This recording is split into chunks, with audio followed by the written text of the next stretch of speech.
folks, this is Hacksaw Jim Duggan, and you're watching WGS-TV. Tough guy.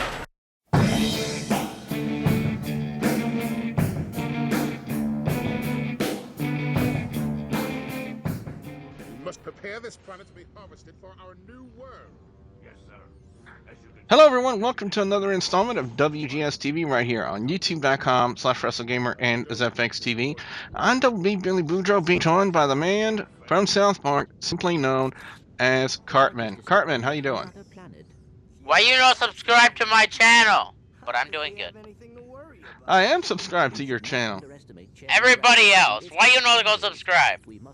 Now, apparently Cartman's going Mexican for subscribers. But anyway, we're going to be talking Impact Wrestling for the week of January 3rd, 2013. On this week's Impact Wrestling, we open up with the TNA Wrestler of the Year for 2012 presentation. The top 5 contenders were Jeff Hardy, Bully Ray, James Storm, Austin Aries, and Bobby Roode. The fans chose Jeff Hardy.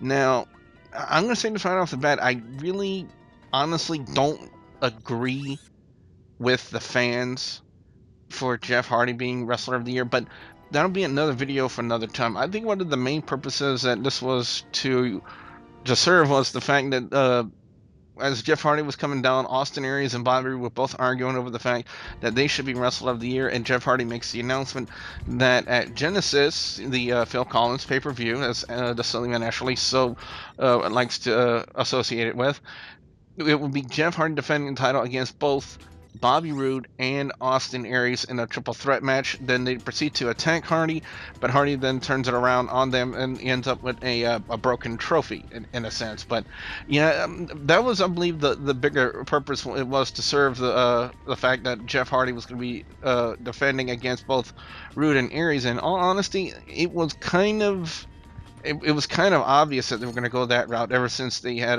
the involvement of Roode and Aries in each other's championship matches back at the last pay-per-view, and I believe at 2 weeks ago on Impact Wrestling. So again, it was just kind of obvious, but it was still a good segment though, Cartman. 4 out of 5. Your thoughts? Like you said, it was overly obvious. They should have tried to do something that wouldn't have made it so damn obvious. It's just like, I don't know. It wouldn't have been that difficult to come up with something that's not so no shit. Really? Yeah. Which is what that was. Well, Daniels and Kazarian needed a new target to make fun of since AJ Styles wasn't around anymore, and lo and behold, they decided to go after Cowboy James Storm. They start mocking him for the fact that he wasn't the world champion anymore, and making fun of the gear he had. And then James Storm kind of retaliates by talking the way that Kazarian and Daniels talked, that he was going to kick him into Twitter, and he was going to hit him in the Facebook. He wanted to know if he was going to Instagram that, and he was making all kinds of references. But the Studley man actually was on the Skype call with us at the time, and made a reference to the fact that they forgot to add tout into that. And and Daniels brings up the fact that, hey, you forgot MySpace, you turd. And I thought that was just hilarious. But then it sets up to a match between James Storm and Kazarian. Now, this was like a short 3-minute, 4-minute match, but it was still worked a lot better than the 3-minute Diva matches that I've seen in the WWE. I mean, it was obviously a lot more interesting and a lot more entertaining than what I've seen from WWE Divas. But James Storm and Kazarian can actually hold your interest for that long. I love the finish of the match, even though we didn't have a lot of content in the James Storm Kazarian matchup in itself. I still like the finish of it. Kazarian goes up on the middle rope and attempts to do a springboard into like maybe a crossbody or something, and James Storm counters with the super kick, so reminiscent of so many times I've seen with Shawn Michaels and Shelton Benjamin with those kind of finishes with the sweet chin music, and Shelton Benjamin has no choice but to eat it because he's flying in the air. So, but I still think it was a pretty decent opening match. And it might be hinting, like I said, with Daniels, Kazarian no longer having a target and AJ Styles not being there, it might be, they might be turning their sights towards Cowboy James Storm. But then again, I could be just making a mountain out of molehill there, Cartman. I'm going to go ahead and give it I thought it was very decent. I'm going to go 4 out of 5 on that opening match. I have to agree with you. It seems awfully, seems like they're really trying to start up a rivalry between, Storm and then, Kazarian and Daniels. That's really what it seems like to me. It seems like they're trying to start up a whole feud between them. That'll take it up to, probably Slammiversary. And then they'll probably have something happen there, or it might end up going to the Bound for Glory series, I'm not sure. But that's what it seems like. Next thing you know, we go to the Aces and Eights clubhouse where Mr. Anderson is there with a lot of the lovely ladies provided by the Aces and Eights. I didn't realize that Aces and Eights also doubled as pimps. But anyway, it was their attempt to recruit Anderson into the Aces and Eights, and apparently Anderson agrees to it from what I could tell from it. And Devon also begs the question. You know, he asked some of the prospects of Aces and Eights if they've seen his bat. Apparently, his bat is missing. Now, remember, this is the supposed return. Well, you know, this is the vaunted return. I didn't want to say supposed because that wasn't the right terminology I wanted to use. The vaunted return of the Icon Sting. Notice I said Icon, not Insane Icon. But as we go to the next segment, apparently now one of the people that Sting was said in his promos that he was going to be coming after is Doc, aka Luke Gallows. So apparently now Doc goes in the ring and he's got his hammer with him, and he's you know, he's all tough and macho. He's calling out Sting, and next thing you know, a bat falls from the rafters. It freaks Doc out, and it causes him to run out of. Well, we didn't see the actual run out of the ring because at that point in time, the TNA decided, hey, let's go to commercial break. At that point in the promo, but other than that, I'm going to tip my hat off to Doc. I mean, he showed a lot of great mic skills, some really good mic skills in this promo, Cartman. I'm going to give him his props. I'm going to go 4 out of 5 on that. Exactly. When he first came into TNA with the whole Ace and Eight gimmick, they never gave him any mic time whatsoever, and it seems like they've really started giving him mic time, and he's really excelled with it. And it's something different than seeing Devon talk all the time. Even further back than that, even when he was in the WWE, when he was known as Festus and Luke Gallows, he really never got a lot of mic time, if any. Exactly. And I gotta say this, he really impressed me in that promo. He did a very good job of selling the promo, and you know, and presenting himself as the heel. And of course, when the bat fell in the promo, the way he freaked out, I think he did a really good job with that one. So props to Doc. I mean, I think WWE is really missing out by not really utilizing their people properly, and Luke Gallows was one of the people they really did not utilize properly, and apparently now we can see that as and Luke Gallows is now the Director of Chaos, aka Doc.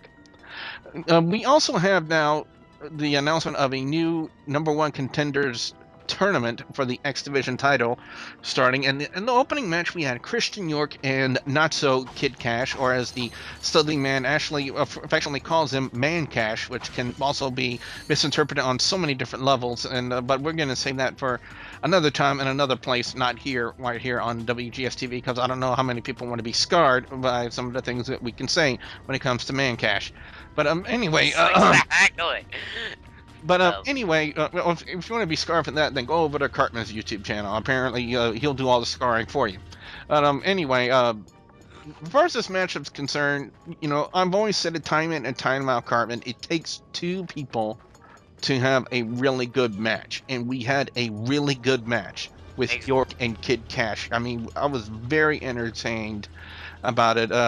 Kid Cash looked in really good shape, and so did York, and I really can't say anything bad about this match. York gets the win with his neckbreaker variation and advances on in the tournament. But I gotta say this, from what it looks like to me, Cartman, it looks like York might be getting a push towards the X Division title, but we still have a ways to go in the tournament. But you know, I would not be surprised if they pushed York, either York or Kenny King, towards that X Division title. I'm going to go 4 out of 5 on this matchup as well. Cartman, what are your thoughts? I'm going to go 4 out of 5 because And it seems like they are well, it seems like they already kind of pushed Kenny King a little bit before, and it seems like now they're gonna really try to push Christian York. I'm blanking on his name for that, but it seems like they're really gonna push Christian York toward a next division title. Well, next up, we were scheduled to have a match between Hernandez and Matt Morgan, apparently for an apparent build for the tag team title match coming up at the Phil Collins pay-per-view, affectionately known as Genesis.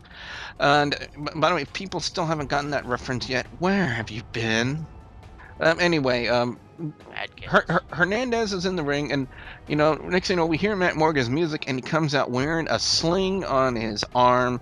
And then volunteer, he says he can't go, and then volunteers Joey Ryan, who then looks at him with a look of shock, and then pulls out oil and pours it all over his chest and his chest hairs. I'm like, oh, okay, you visibly stunned me and scarred me with your Christmas commercial. You're gonna do it again and again and again. Can I say one thing? Go ahead. TNA, your audience isn't all fucking gay people. There's no need to fucking put that kind of shit on the screen. Your entire audience is not homosexuals. Oh, yeah. Including myself. I am not a homosexual. There's no need for me to see that kind of shit. That shit's fucking disgusting. That kind of makes me wonder if that's really oil and not, he said he's bringing sleaze back into wrestling. I wonder if that's just what that bottle is. It's a bottle of sleaze. Because it makes me want to, it looks sleazy, it looks dirty, and ugh. That's what Joey Ryan looks like on a normal basis, anyways. Yeah. Anyway, what they had is, of course, Matt Morgan now kind of playing a little bit of a cowardly heel, in a sense, or maybe an opportunistic heel, because he wanted to wait till Hernandez's back was turned in the match before he would attack him, and then as Joey Ryan is holding on Chavo, who was attempting to come out and help Hernandez, he against a carbon footprint for his troubles. It's a very unique, interesting way to build the tag team title match between these two teams. The only thing I can really say, Cartman, is they got to do something next week, because we still have, I think, about a week to go before Genesis. I really got to see a little bit something else.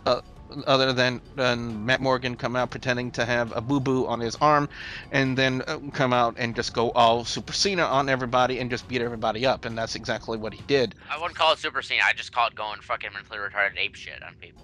3.5 out of 5 on that one. It wasn't bad, but I really didn't see the point of it, but I really can't say anything bad about the way it was executed, other than the fact that we had Joey Ryan rubbing gunk all over himself. Yeah. Molesting himself and scarring little children for life. He scarred me. Your thoughts before I hurl? Like I said, TNA, your entire audience, most of your audience, not homosexuals, don't make it seem like it is. There's no need to have a fucking grown man rubbing fucking oil on his fucking chest. It's full of fucking chest hair. That shit fucking is disgusting.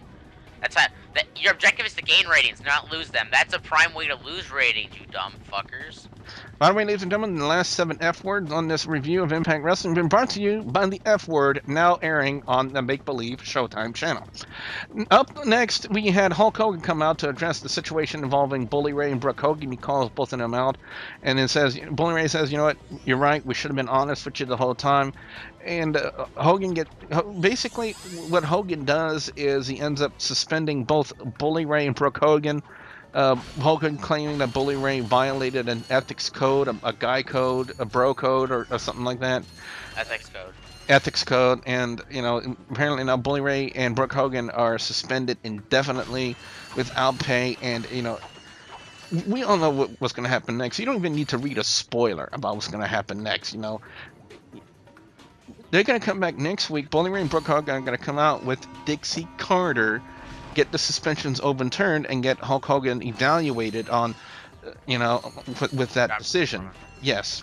But where they're taking the storyline beyond that is still a mystery to me, because I really don't know where they're going with this, because it's so eerily similar to Vince McMahon and Triple H when Stephanie McMahon was involved. But the only really key difference in that is the fact that with this time around we got two wrestlers instead of one wrestler and a wrestling promoter who thinks he can wrestle. But other than that, I'm gonna go 3.5 out of 5 again on this one because, like I said, there was nothing really bad about the execution. I just questioned the way it's going. What do you think, Cartman?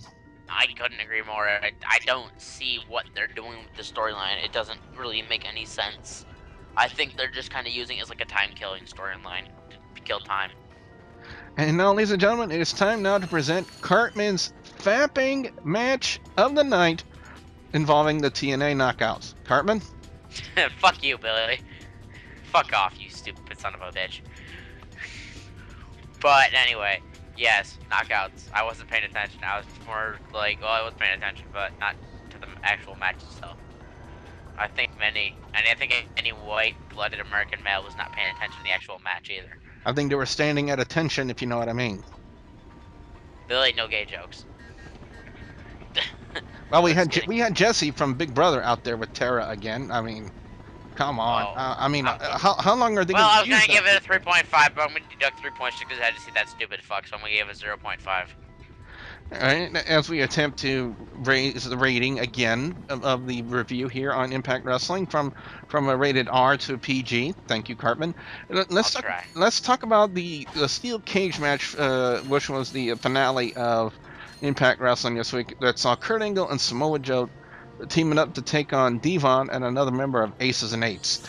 Now, before at this point, we got Samoa Joe's already in the ring, Devon and the other member of Aces and Eights already in the ring, and then out of nowhere, Doc assaults Kurt Angle before he has a chance to get in the ring, and then apparently Luke Gallows needs to learn how to lock a cage, because apparently he had it took him up 5 minutes to put the chain around the door and put the padlock on, which would take probably a normal human being, a minute and a half to do.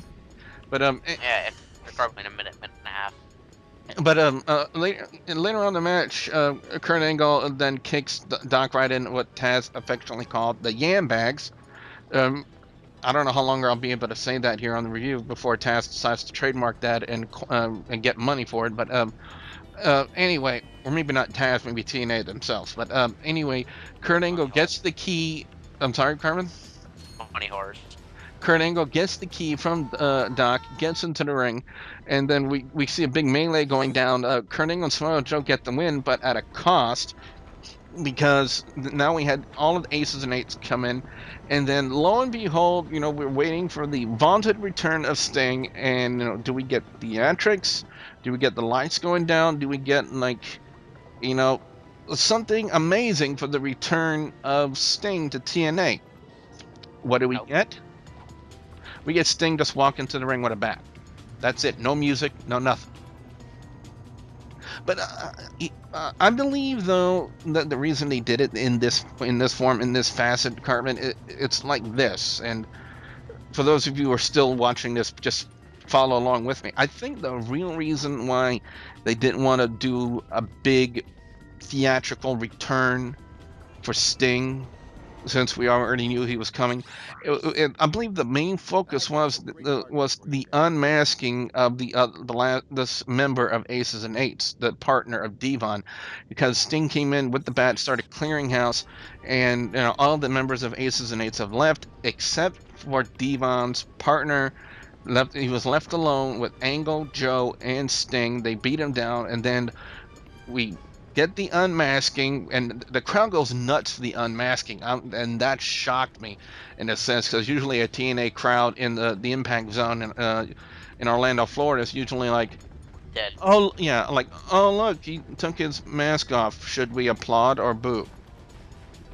Another person being like, don't worry, I'm pretty sure they'll pipe in cheers or something somewhere. But anyway, the crowd actually reacts and goes nuts when the fact that, and I'm going to give Cartman his props, because he called it. He called it right. He said the guy had the build of a Mike Knox. I want the body of Mike Knox, but I was still just up in the air, because TNA can been known to probably pull off surprises before, but apparently Cartman got it. He was right on the money. Cartman, I'm going to give you your props as Mike Knox.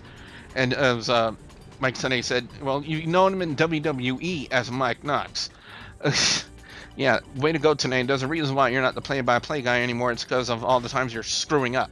But anyway, Mike Knox is now in TNA as a member of Aces and Eights. Cartman, are you shocked?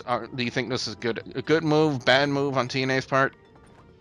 I really don't know. It's just, well, I think it's a good thing that they're kind of starting to kind of do away with the Aces and Eights story. They're kind of trying to put, how do I know this? Of They're kind of starting to put an end to the, yeah, names and faces to the group. yeah, they're kind of putting an end to the whole Aces and Eights storyline. And I think that's the reason that Anderson actually isn't Aces and Eights. The reason I think he's actually in Aces and Eights is kind of like an inside man for Hogan or whoever, and he implodes the Aces and Eights from the inside out.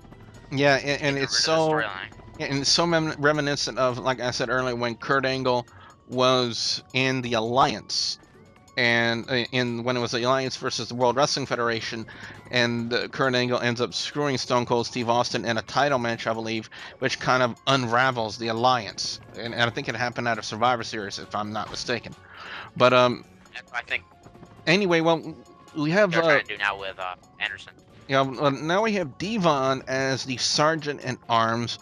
We have Luke Gallows as the Director of Chaos, or Doc. So I'm pretty sure on next week's Impact Wrestling we're gonna have some sort of unique name to give to Mike Knox. I'm pretty sure it'll probably take a week or so to build to it, or maybe they already have it figured out and they're going to announce it next week, and they just waited all that time to figure out what name to call Mike Knox as soon as he gets unmasked, because I'm pretty sure they don't want to go with Mike Knox. I mean, they didn't want to go with Luke Gallows for Doc, so. But anyway, overall score on Impact Wrestling this week is going to get a 4 out of 5 for me. I already said it before, I disagree with the fans by saying Jeff Hardy is the TNA Wrestler of the Year, but again, I'm going to save that for my series of year-end award videos that coming out pretty soon, right here on WGS-TV. The exchange with James Storm and Kazarian and Daniels in the back, and then the matchup, I thought that was hilarious in the back, and a good match to open up Impact Wrestling. You guys already heard my thoughts about Mr. Anderson infiltrating Aces and Eights. And then Doc calling out Sting. Again, got to give Doc his props. Really good mic skills. He never really got the opportunity to showcase them at WWE when he was bestest, because the only thing they had him do was either stick out his tongue or rage. And then Luke Gallows, they never really give him a chance to talk. Christian York defeating Kid Cash and advancing in the tournament. Really great opening match for the tournament. Hernandez taking on Joey Ryan. Again, it was a unique build for the tag team title match. I can only hope that they do something more and maybe a little bit better on next week's Impact Wrestling. Hulk Hogan suspending Bully Ray and Brooke Hogan. Again, sometimes it's just blatantly obvious where sometimes a storyline will go, because you can just about imagine on next week's Impact Wrestling, Bully Ray and Brooke Hogan coming up with Dixie Carter and getting their suspensions overturned, and get Hulk Hogan evaluated on his decision-making process that resulted in Bully Ray and Brooke Hogan being suspended. The Knockouts Tag Team title match, the only thing I can say is I hope the WWE Divas were taking notes during this match on how actual female wrestlers perform in the ring instead of worrying about breaking a nail. But then again, I really can't include Eve Torres and Caitlyn in that same club anymore, because as of late they've been really, really good. And then the Steel Cage Tag Team finale, again, the only reason I firmly believe that they didn't have any theatrical return for Sting was the fact that they wanted to focus more on the unmasking and the big reveal of Mike Knox. But other than that, this was still a really good show. It gets a 4 out of 5 for me. Cartman, what are your thoughts? I really couldn't agree with you more. It was a really good show. Yeah, I'd probably say a 3.5. I'm going to deduct half a point from what you did, though, because I had to see Jesse. And that I should deduct 5 points for that, but I didn't yet. I didn't. So I'll give it a 3.5 out of 5 just because I had to see that faggot. So what we want to know now from you guys out there, the viewers and subscribers, your thoughts on Impact Wrestling this week. Be sure you put your comments in the comment section below. Don't forget to like and favorite this video. Guys, Cartman has his own YouTube channel, youtube.com/KillerXKenny. Cartman, what you got going on your channel? Right now I am uploading like a Minecraft survival let's play. Formula One stuff, reviewing the racing. Once in a while, wrestling reviews if I ever actually get around to doing them, which I normally don't for myself. And once I get my new editing program, I'm getting Pinnacle. Once I get it, I'll be doing a Far Cry 3 Let's Play. Yay! I've already got like, the first 6 episodes recorded, or 3 episodes recorded. I just need to edit them. And Maker's terrible. Again, that's youtube.com/KillerXKenny. And don't forget to please subscribe to youtube.com/WrestleGamer and youtube.com/ZFXTV Network. By the way, on a side note, guys, we attempted to record this review once before, and because of technical errors, it wasn't able to happen. And so, my apologies to the Shining Star Rick Starr. He was in the first review, and before we had a chance to tell him that the first review messed up, he already went off of his Skype. So again, my apologies to the Shining Star and Rick Starr. Be sure you guys check him out on Hardcore Wrestling Radio. That's blogtalkradio.com/Hardcore Wrestling Radio. So again, guys and gals, don't forget to subscribe to youtube.com/WrestleGamer and youtube.com/ZFXTV Network. So for the man simply known as Cartman, I'm Double B Billy Boudreaux saying thank you very much for watching. What is Jeff Hardy thinking? Man, I got another trophy. Perhaps I can put it on my mantelpiece next to my Worst Wrestler of 2011 one. And you know what? Sting agrees with me too. Where's that mysterious voice?